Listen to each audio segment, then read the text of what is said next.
Hi friends, Sarah here with the Holy Mess.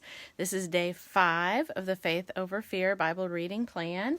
You can get the reading plan at theholymess.com for free. And many of us are also using the Bible study notebook, which you can pick up there. Today's passage is 2 Corinthians 12, verses 7 through 10. And this is a meaningful one. It's not an easy one, but an incredibly powerful one. So let's listen to it. And this is Paul talking, and he says, "To keep me from becoming conceited because of these surpassingly great revelations, there was given me a thorn in my flesh, a messenger of Satan to torment me. 3 times I pleaded with the Lord to take it away from me, but he said to me, 'My grace is sufficient for you, for my power is made perfect in weakness.' Therefore, I will boast all the more gladly about my weaknesses, so that Christ's power may rest on me. That is why, for Christ's sake, I delight in weaknesses, in insults, in hardships, in persecutions, in difficulties. For when I am weak, then I am strong." So I have to ask you, do you feel like you have a thorn in your flesh? And if you feel comfortable, you can share about it in the comments. We don't know what Paul's thorn in his flesh was. People have guessed or surmised about different things, about could it be his eyesight? Could it be some type of an illness?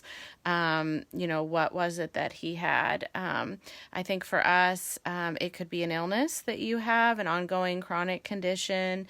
It could be an addiction, a desire. It could be relationships that are very difficult. But what is that thorn in the flesh for you, if you have one? And if you feel comfortable sharing, you can tell us about that in the comments. I can tell you that for me, it's food.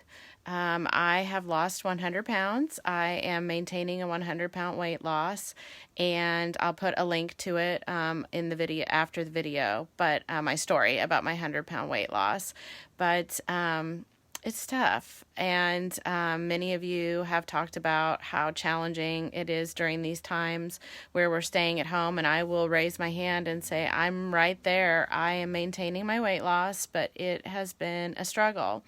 I miss going to the gym. I miss working out with a personal trainer. I miss going to Taekwondo classes. Those were all things that I did that helped me with maintaining my weight. I want to eat. I'm here at home and the food is right there and it's readily available. And I have a history of compulsive eating.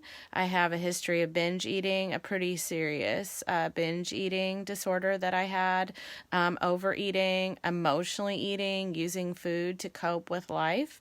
And I have had therapy for that. I have come a very long way with that. I'm 15 years into my recovery, but you know what? It's still there. It has not gone away. Now, has God given me incredible freedom in this area? Yes, I have come so far, but is it gone? No. It is still a temptation that I wrestle with every single day. And I will tell you too, like my business partner, Becky, she's also lost 100 pounds and she and I talk about this a lot. It's not as much of a struggle for her. She's very conscientious of it, but some of the challenges that I still continue to face, I still deal with hunger on a fairly regular basis, although I'm really careful about like getting enough protein, eating enough fiber, things like that. For many years when we lived in Colorado, I saw a doctor who specialized in weight loss. I was part of a research study at the University of Colorado, and then I continued to see her, and she and I talked a lot about just how hard it was for me to maintain my weight loss, and she monitored me for a couple years, and that was a great relationship, but ultimately, she was a wonderful support, but it was like, this is going to be a challenge. And I think there have been some different studies and things of people who've lost a lot of weight that, for some of us, maybe not all of us, but for some of us, the body wants you to go back to a certain set point. And I know that from the time I was about 3 years old, I was overweight. So is that a contributing factor? Maybe. I don't know. But this is one of those things where I have asked God, would you please take these food issues away from me?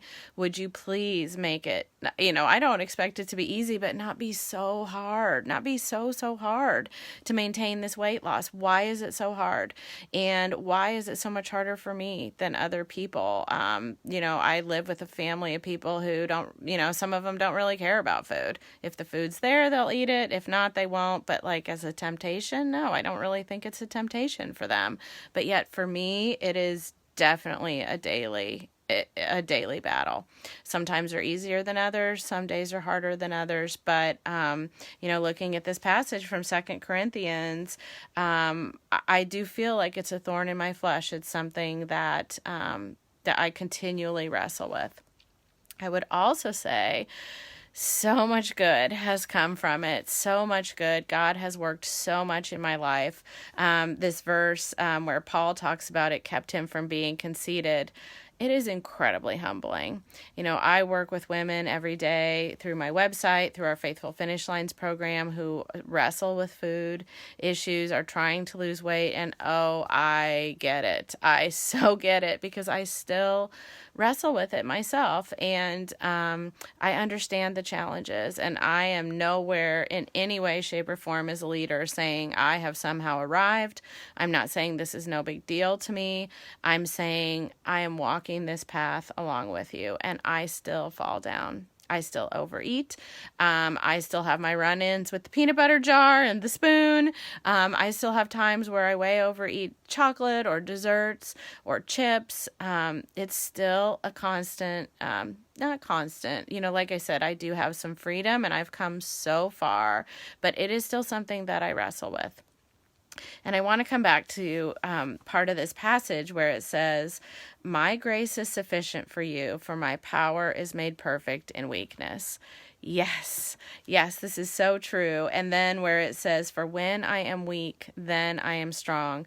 I have absolutely seen this be true in my life. I feel so weak in this area, and with food, and why God has called me to run a ministry about weight loss. Sometimes I just have to laugh. I think, oh my goodness, me? Me who still, overeats the peanut butter, or me who still gets into the kids' Easter candy, or, me who wants to sit and eat 2 and 3 and 4 portions of dinner sometimes, even though I'm not still physically hungry. Who am I to be telling anyone anything about weight loss? And yet that is what God has called me to. And I just have to come back to saying, when I'm weak, He is strong. I don't have all the answers, but I know the one who does. And I know that because of these challenges that I have, I constantly run to God. I continually run to God. I take time every single morning for journaling and devotions, and my food and weight issues come up every day in my prayers. Every day I constantly turn to God. And what we teach women in our programs, which is to pause, to pray, to plan, we call it the 3 Ps. I use that every single day. I pause, I pray, and plan when I want to overeat, when I want to snack, when I want to go to the kitchen. I rely on God's grace. So do I have it all together? No, absolutely not. But I do believe that in my weakness, He is strong, and He does meet me in those times. And I cling to the verses where He talks about, when you have a temptation, you will be provided a way out from under it. And oh my goodness, have I seen that in my own life so many times. And I have learned to recognize that He is giving me that way out. And when I take it, I praise Him, I honor Him. I am so thankful for that. So yes, I have grown in faith tremendously because of my food and weight issues. It's not what I want. If God would take it away from me, I'd be thrilled. I'd be ecstatic. I mean, I do still pray for that, but I also see where God has grown me and molded me because of this thorn in the flesh that I have. So I would love to hear from you in the comments. If you feel like you have something that is going on in your life, that you can say, I am weak, but He is strong, and God has grown me in faith because of that. And I want to encourage you from these verses. And again, this is from 2 Corinthians 12, 7-10. Let me just read it one more time. My grace is sufficient for you, for my power is made perfect in weakness. That's verse 9. And then from verse 10, for when I am weak, then I am strong. Have a great day, and I'll see you tomorrow in this Faith Over Fear series. Love you guys. Bye. Thanks for watching.